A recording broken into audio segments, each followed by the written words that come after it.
All right, so today I wanted to start by talking about this thing that I seen from the Toronto Star, which the Libertarian Party responds to by saying the Toronto Star says UBI would be not only lift more than 3.2 million Canadians out of poverty, it would also create hundreds of thousands of new jobs, grow the economy by tens of billions of dollars, and eventually pay for itself with increased tax revenue. Um, and the Libertarian Party responds by saying, never trust the words, it'll pay for itself. Name one thing that does and has come out of your own pocket. Again, not only, you just need to think about this from a logical perspective. And at number one, the whole concept of a UBI is that it's money that's just given to people. Like it's money that's just given to people. Like let's just say, I mean, you'd have to make it. I mean, $1,000 a month. That's not going to cut it. I mean, $1,000 a month, you're still below the poverty line, especially in the bigger cities, right? So it would have to be at least like 2,000 a month. So that there's so many problems when it comes to UBI. It's not even funny. I think the first one would be let's just say they do implement a UBI. Something that I guarantee you would come up, I would bet money on, is that it wouldn't be enough for the people that wanted it, and they would be turning around and saying, "Oh, it needs to be more. Like it's got to be more." I think another thing that would come up is they would say, "Oh, rich people don't need it, right? Rich people don't need it." And then, like I say, they would say, "Oh, rich people don't need it, and the poorer people need even more, right?" So again, it would end up being right back where we started. It would end up being right back where we started, to where anyone making over, I don't know, 100, 200,000 a year wouldn't get it. And I would say, or at the very least, the less you make, the more you get, and the more you make, the less you get. So again, we would end up right back where we started. We would end up right back where we started. If anything, we would be in a worse position because um, the way the current system works is at least there's some incentive to. I mean, depending on who you are, if you're a single mother with two or three kids, there's almost no incentive. But if you don't have kids, you're unemployed, there's at least somewhat of an incentive to make something of yourself. But the problem with the UBI is that why would you do that, right? Why would you do that if you're working a minimum wage job right now, for $15 an hour, that's about $2,000. So in other words, to make coming off your UBI worth it, you'd probably have to be making at least 18 to 20, right? When you account for the amount of the amount of free time you have, time saved for commuting and all that kind of stuff. So if you're someone that's a minimum wage job, going from minimum wage to at least $20 an hour, I mean that's a 25% raise right there. That's something that's probably not going to happen for a lot of these people. So um, that's I think the first reason. Not to mention too, there's been places that have tried it and it hasn't worked. Again, it's very funny. Like you point to these people about, if you ever want to, argue from like a libertarian or no government perspective, they'll always be, well, nobody's ever tried that. It's never worked. But yet you point that out with UBI and they don't care, right? They don't care. So that's just a stupid. Not to mention too, I think that is a stupid argument against UBI, that it's never been successful anywhere because you know society without slavery had never been successful prior to about 150 years ago. You know, a lot of this stuff hadn't, when electricity was first invented, they told us, oh yeah, gas and all the, archaic technology they had, where, electricity is inferior, right? So again, like I'm just thinking of a couple things off the top of my head. I'm sure there's a ton of other stuff, but again, it's never been done before, therefore we can't do it. That's not a good argument. That's not a good argument because if you look at the way that society is going to be run 500 years from now, and someone nowadays could predict that, you would be called crazy, right? You would be called crazy. So I think that's a dumb argument. But I think the best argument for UBI is that if it was the problem with UBI, and the reason why the difference between like a libertarian and an anarchistic way of thinking and a UBI way of thinking is that there is no way that society will ever vote itself into a UBI, sorry, into a libertarian or an anarchistic position. It's not going to happen. But society could easily vote itself a UBI. So again, I think that's another big difference there as well. But again, the whole thing that comes down to UBI is that they don't show you any of the data that it's going to work.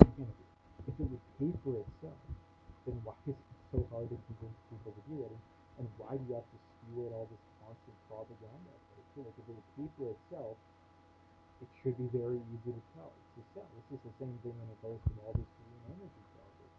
It's not that I'm really against green energy. The whole thing is that why do you have to shove it down people's throats? Why does it have to be propped up so much? And again, they would say, oh, why does the oil and gas industry have to be propped up so much? Well, I mean, we don't have a free market. That's the main problem, is that there's so many rules and regulations that cripple the oil and gas industry that's I think one of the main reasons why they're struggling so much. Like, is the oil and gas industry in Iraq struggling? No, not really. And is it struggling as much in Russia? No, not really. Um, it's struggling in Venezuela. Why? Because they have socialism, right? So the idea that it's struggling because it's inferior, I think, is a stupid argument. No, again, oil prices are down, but still not to the point to where they should be struggling as much as they are. But again, the main point here with UBI is that if it would pay for itself, then show us the data. Like, show us the data. How do you? Here's the thing. Like, this is the big problem with UBI. I think is that will more or less people be working than right now as a percentage? If you're going to say more, then how do you square it away that all these minimum wage people are going to continue um, to do that without, I think the problem, I guess, goes back to is that there's tons of people that would be perfectly content sitting at home and collecting their $2,000 a month. Like, if you put out a poll of people, do you honestly believe that if you said, yeah, would you stay at home and would you not work if you were guaranteed $2,000 a month? I think that probably, I don't know, 20-30% of the population would probably say yes to that, right? And I think the other problem too is that there would be a lot of people that would lose their jobs that want to be working, that would have to take that again because they're not working and they need to pay their bills, and they would get stuck in that. Like, again, like, even for people who want to be working, it would be very hard for someone that wants to work and wants to make something for themselves to be like, hey, I got to pick between working and making $2,000 a month or maybe a little bit more, and not working and making that much. Like, it's very hard to convince yourself to do that, no matter how much willpower and how much ambition you have, when you're going to be guaranteed that much whether you work or not. So I think those are problems that the UBI crowd has never squared away. Like, they've never squared it away. And I think the big problem when it comes to UBI, and the big problem when it comes to these socialist ideas in general, is that they're more motivated by wanting to take from other people, namely the rich, than they are motivated to want to help the poor. And that's why their policies never work, because their motivations are backwards. Like, their motivations are backwards. They don't want to just, oh, we just love helping the poor. Well, again, if you wanted to help the poor, you wouldn't constantly support these policies that keep the poor poor, right? Um, but anyway, I think it's a very good point. Like, they always say this, oh, it'll pay for itself, but yet they never actually provide any data that's going to prove that, because the only way that a UBI would pay for itself is if economic productivity would go up based off having a UBI. Is that possible?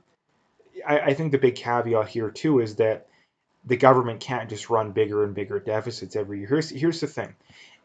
This is the thing I brought up when it comes to UBIs, that okay, I would consider supporting a UBI under two conditions. I think there's three, but the one that they usually concede is, number one, all other forms of welfare and government assistance are cut off, which that's one they usually will concede.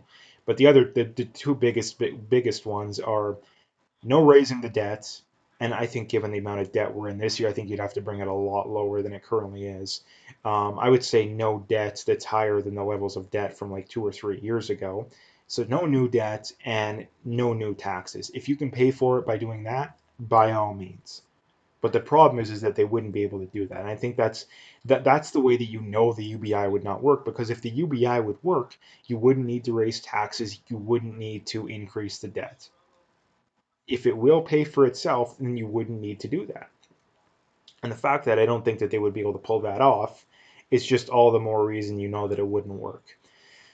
So anyway, that's what I wanted to talk about today. If you liked the video, make sure you hit that like and subscribe if you haven't already. Make sure you check out those links below. Follow me on those other platforms if you haven't already.